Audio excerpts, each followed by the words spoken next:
Chapter 2. Slavery and Escape. That evil influence which carried me first away from my father's house, which hurried me into the wild and indigested notion of raising my fortune, and that impressed those conceits so forcibly upon me as to make me deaf to all good advice, and to the entreaties and even the commands of my father, I say, the same influence, whatever it was, presented the most unfortunate of all enterprises to my view, and I went on board a vessel bound to the coast of Africa, or, as our soldiers vulgarly called it, a voyage to Guinea. It was my great misfortune that in all these adventures I did not ship myself as a sailor, when, though I might indeed have worked a little harder than ordinary, yet at the same time I should have learnt the duty and office of a foremast man, and in time might have qualified myself for a mate or lieutenant, if not for a master. But as it was always my fate to choose for the worse, so I did here, for having money in my pocket and good clothes upon my back, I would always go on board in the habit of a gentleman, and so I neither had any business in the ship, nor learned to do any. It was my lot first of all to fall into pretty good company in London, which does not always happen to such loose and misguided young fellows as I then was, the devil generally not omitting to lay some snare for them very early. But it was not so with me. I first got acquainted with the master of a ship who had been on the coast of Guinea, and who, having had very good success there, was resolved to go again.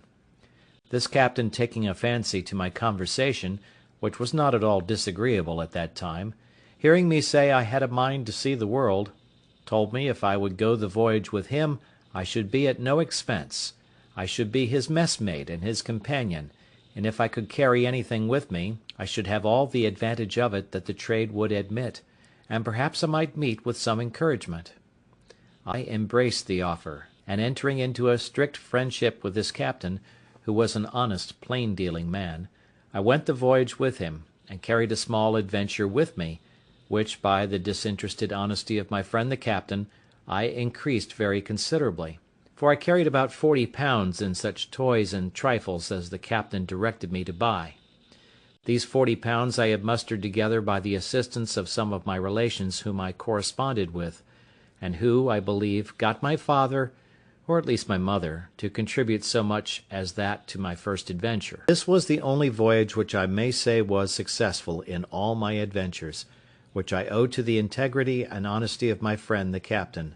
under whom also I got a competent knowledge of the mathematics and the rules of navigation, learned how to keep an account of the ship's course, take an observation, and, in short, to understand some things that were needful to be understood by a sailor, for as he took delight to instruct me, I took delight to learn,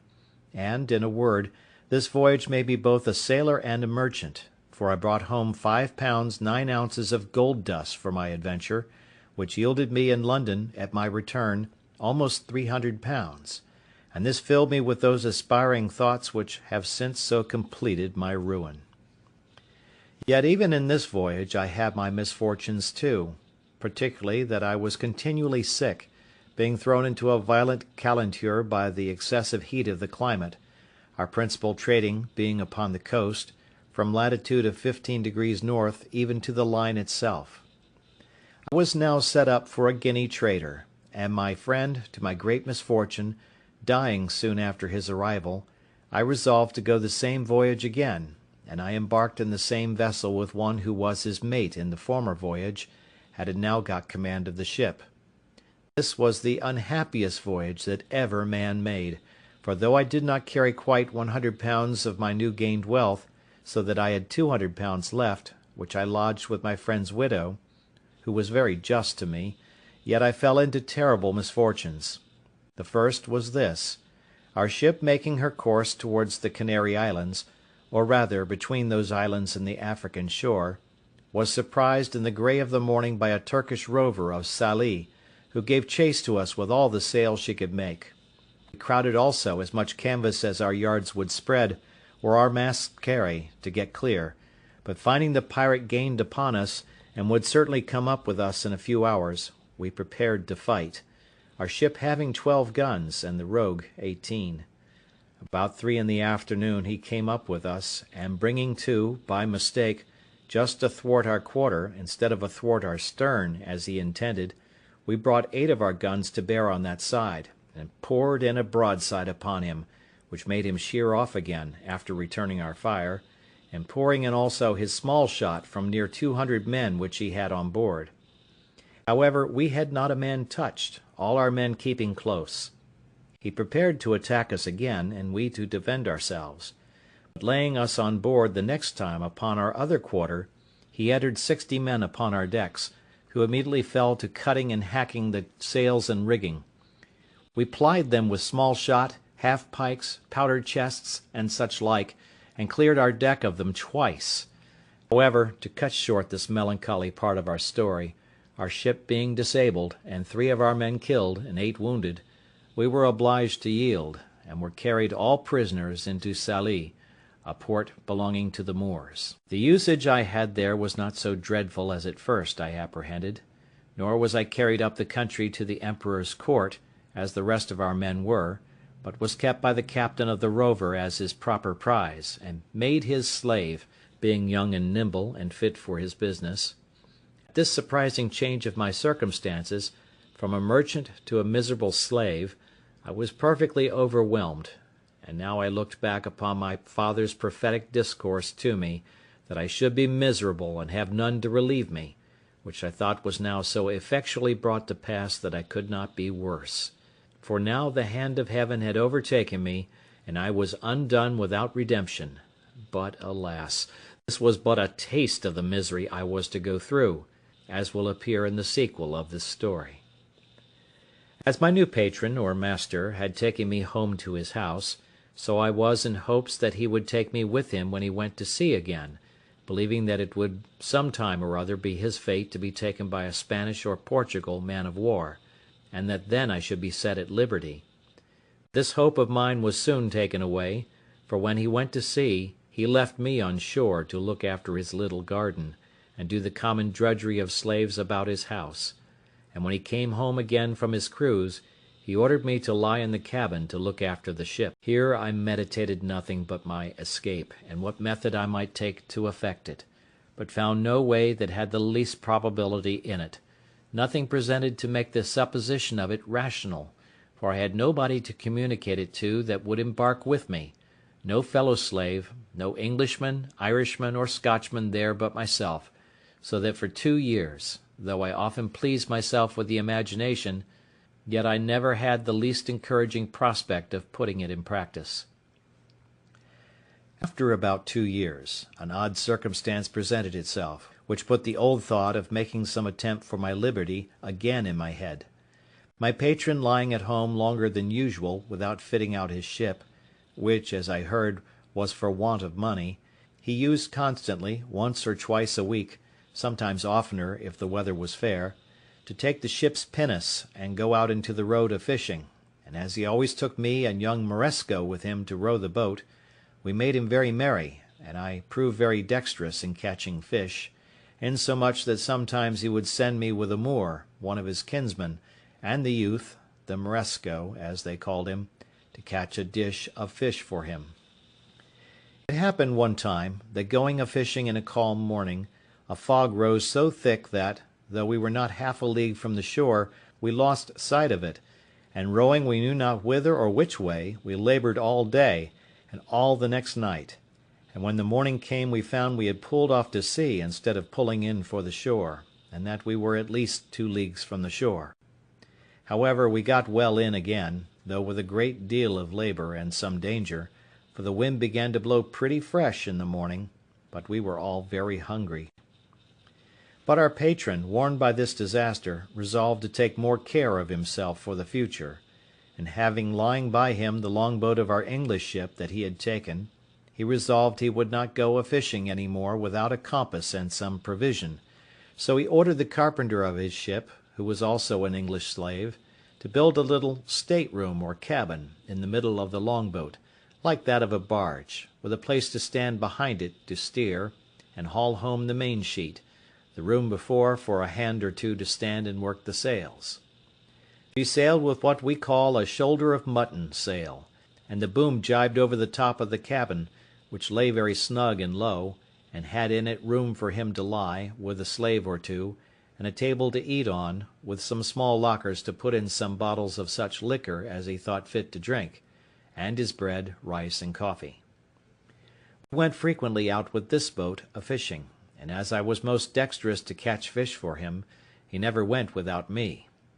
It happened that he had appointed to go out in this boat, either for pleasure or for fish, with 2 or 3 Moors of some distinction in that place, and for whom he had provided extraordinarily, and had therefore sent on board the boat overnight a larger store of provisions than ordinary, and had ordered me to get ready 3 fusees with powder and shot, which were on board his ship, so that they designed some sport of fowling as well as fishing. I got all things ready as he had directed, and waited the next morning with the boat washed clean, her ancient and pendants out, and everything to accommodate his guests, when by and by my patron came on board alone, and told me his guests had put off going from some business that fell out, and ordered me, with the man and boy, as usual, to go out with the boat and catch them some fish, so that his friends were to sup at his house,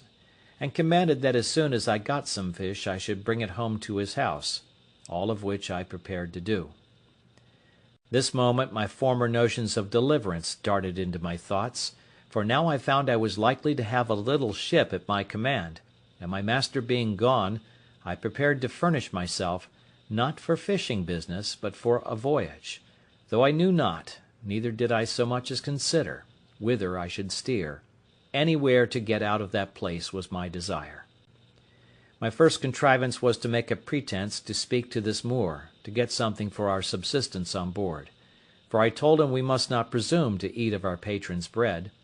He said that was true, so he brought a large basket of rusk or biscuit, and 3 jars of fresh water into the boat. I knew where my patron's case of bottles stood, which it was evident, by the make, were taken out of some English prize, and I conveyed them into the boat while the Moor was on shore, as if they had been there before for our master. I conveyed also a great lump of beeswax into the boat, which weighed about 1/2 hundredweight,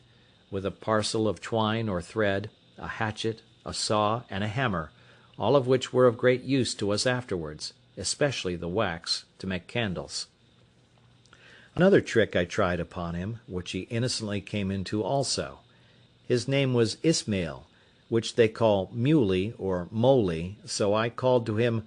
"Moly," said I, "our patron's guns are on board the boat. Can you not get a little powder and shot? It may be we may kill some alcamies, a fowl like our curlews, for ourselves, for I know he keeps the gunner's stores in the ship." "Yes," says he, "I'll bring some." And accordingly he brought a great leather pouch, which held 1.5 pounds of powder, or rather more, and another with shot, that had 5 or 6 pounds, with some bullets, and put all into the boat. At the same time I had found some powder of my master's in the great cabin, with which I filled one of the large bottles in the case, which was almost empty, pouring what was in it into another, and thus furnished with everything needful, we sailed out of the port to fish. The castle, which is at the entrance of the port, knew who we were, and took no notice of us, and we were not above a mile out of port before we hauled in our sail and set us down to fish. The wind blew from the north-northeast, which was contrary to my desire, for had it blown southerly I had been sure to have made the coast of Spain, and at least reached to the Bay of Cadiz, but my resolutions were, blow which way it would, I would be gone from that horrid place where I was, and leave the rest to fate. After we had fished some time and caught nothing, for when I had fish on my hook I would not pull them up, that he might not see them, I said to the Moor, "This will not do, our master will not be thus served, we must stand farther off." He, thinking no harm, agreed, and being in the head of the boat, set the sails, and, as I had the helm, I ran the boat out near a league farther, and then brought her to, as if I would fish, when, giving the boy the helm, I stepped forward to where the Moor was, and making as if I stooped for something behind him, I took him by surprise with my arm under his waist, and tossed him clear overboard into the sea. He rose immediately, for he swam like a cork, and called to me, begged to be taken in, told me he would go all over the world with me. He swam so strong after the boat that he would have reached me very quickly, there being but little wind, upon which I stepped into the cabin, and fetching one of the fowling pieces, I presented it at him, and told him I had done him no hurt, and if he would be quiet, I would do him none. But, said I, you swim well enough to reach to the shore, and the sea is calm. Make the best of your way to shore, and I will do you no harm. But if you come near the boat, I'll shoot you through the head, for I am resolved to have my liberty. So he turned himself about, and swam for the shore, and I make no doubt but he reached it with ease, for he was an excellent swimmer. I could have been content to have taken this Moor with me, and have drowned the boy, but there was no venturing to trust him. When he was gone, I turned to the boy, whom they called Xury, and said to him, Xury, if you will be faithful to me, I'll make you a great man. But if you will not stroke your face to be true to me, that is, swear by Mahomet and his father's beard, I must throw you into the sea too. The boy smiled in my face, and spoke so innocently that I could not distrust him, and swore to be faithful to me, and go all over the world with me. While I was in view of the Moor that was swimming, I stood out directly to sea with the boat, rather stretching to windward, that they might think me gone toward the strait's mouth, as indeed any one that had been in their wits must have been supposed to do. For who would have supposed we were sailed on to the southward, to the truly barbarian coast, where whole nations of negroes were sure to surround us with their canoes and destroy us, where we could not go on shore but we should be devoured by savage beasts, or more merciless savages of humankind? But as soon as it grew dusk in the evening, I changed my course, and steered directly south and by east, bending my course a little towards the east, that I might keep in with the shore, and having a fair fresh gale of wind, and a smooth quiet sea, I made such sail that I believe by the next day, at 3 o'clock in the afternoon, when I first made the land, I could not be less than 150 miles south of Sallee, quite beyond the Emperor of Morocco's dominions, or indeed of any other king thereabouts, for we saw no people. But such was the fright I had taken of the Moors, and the dreadful apprehensions I had of falling into their hands, that I would not stop, or go on shore, or come to an anchor, the wind continuing fair till I had sailed in that manner 5 days, and then the wind shifting to the southward. I concluded also that if any of our vessels were in chase of me, they also would now give over. So I ventured to make to the coast, and came to an anchor in the mouth of a little river, I knew not what, nor where, neither what latitude, what country, what nation, or what river. I neither saw nor desired to see any people. The principal thing I wanted was fresh water. We came into this creek in the evening, resolving to swim on shore as soon as it was dark, and discover the country. But as soon as it was quite dark, we heard such dreadful noises of the barking, roaring, and howling of wild creatures, of we knew not what kinds, that the poor boy was ready to die with fear, and begged of me not to go on shore till day. Well, Xury, said I, then I won't. But it may be that we may see men by day, who will be as bad to us as those lions. Then we give them the shoot-gun, says Xury, laughing. Make them run way. Such English Xury spoke by conversing among us slaves. However, I was glad to see the boy so cheerful, and I gave him a dram, out of our patron's case of bottles, to cheer him up. After all, Xury's advice was good, and I took it. We dropped our little anchor, and lay still all night.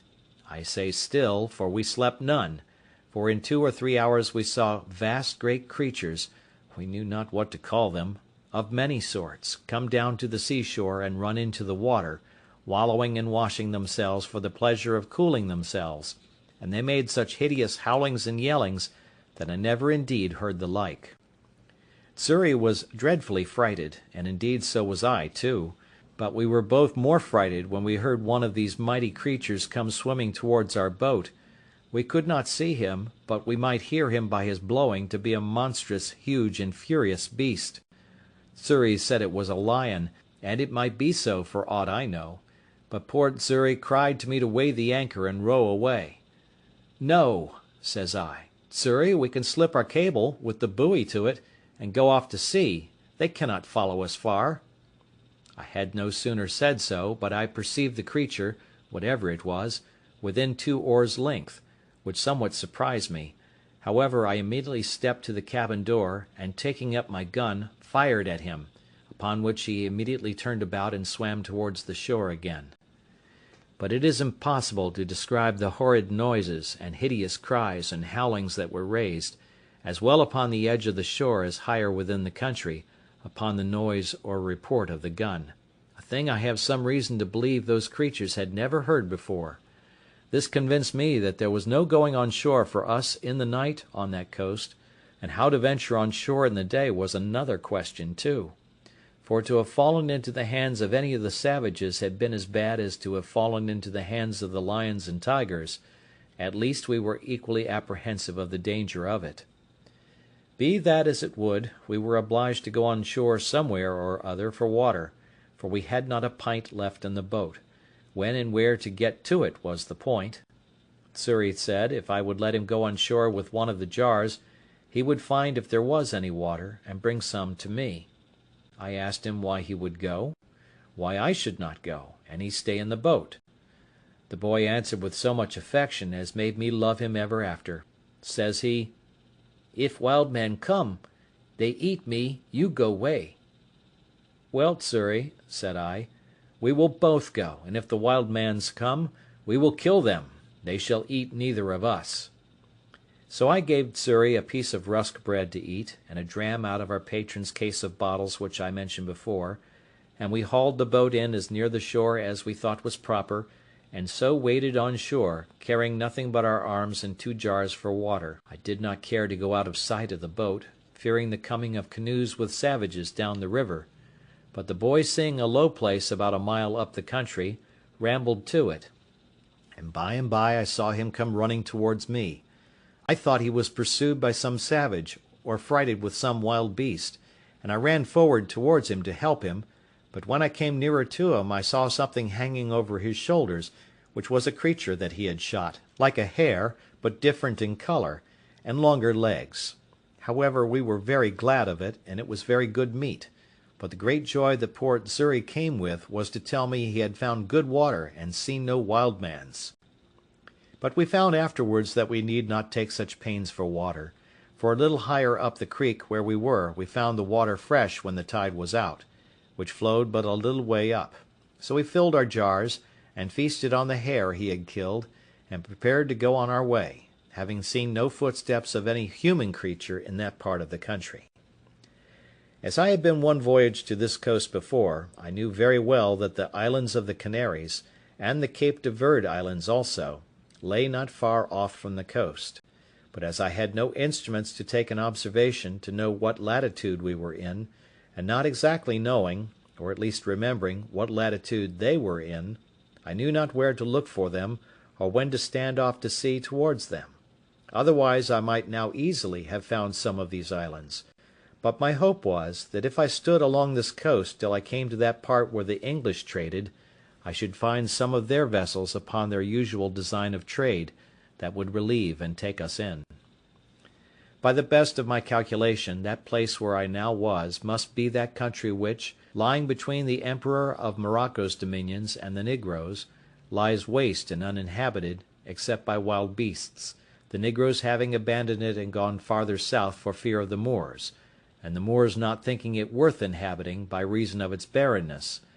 and indeed both forsaking it because of the prodigious number of tigers, lions, leopards, and other furious creatures which harbour there,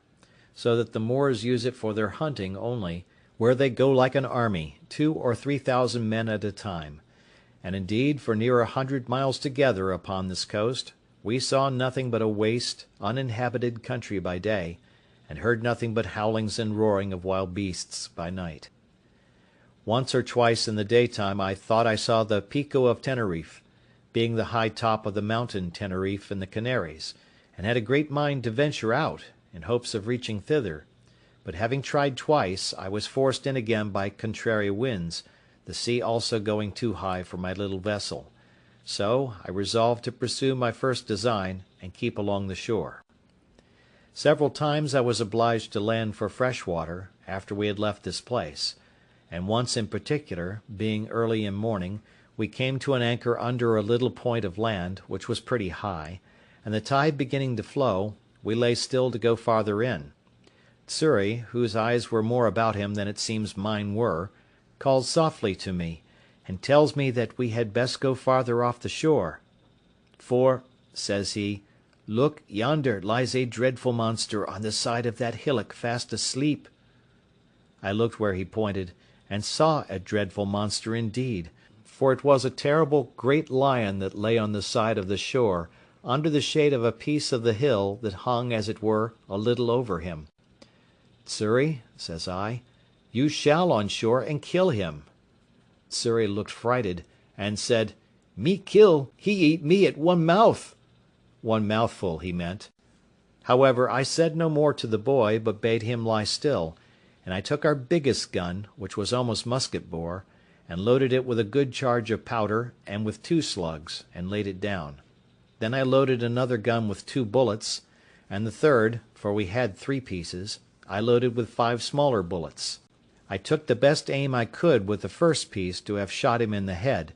but he lay so with his leg raised a little above his nose, that the slugs hit his leg about the knee, and broke the bone. He started up, growling at first, but finding his leg broken, fell down again, and then got upon 3 legs, and gave the most hideous roar that ever I heard. I was a little surprised that I had not hit him on the head. However, I took up the second piece immediately, and though he began to move off, fired again, and shot him in the head, and had the pleasure to see him drop and make but little noise, but lie struggling for life. Then Xury took heart, and would have me let him go on shore. Well, go, said I. So the boy jumped into the water, and taking a little gun in one hand, swam to the shore with the other hand, and coming close to the creature, put the muzzle of the piece to his ear, and shot him in the head again, which dispatched him quite. This was game indeed to us, but this was no food, and I was very sorry to lose 3 charges of powder and shot upon a creature that was good for nothing to us. However, Xury said he would have some of him, so he comes on board and asked me to give him the hatchet. For what, Xury? Said I. Me cut off his head, said he. However, Xury could not cut off his head, but he cut off a foot, and brought it with him, and it was a monstrous great one. I bethought myself, however, that perhaps the skin of him might, one way or other, be of some value to us, and I resolved to take his skin if I could. So Xury and I went to work with him, but Xury was much the better workman at it, for I knew very ill how to do it. Indeed, it took us both up the whole day, but at last we got off the hide of him, and spreading it on top of our cabin, the sun effectually dried it in 2 days' time, and it afterwards served me to lie upon.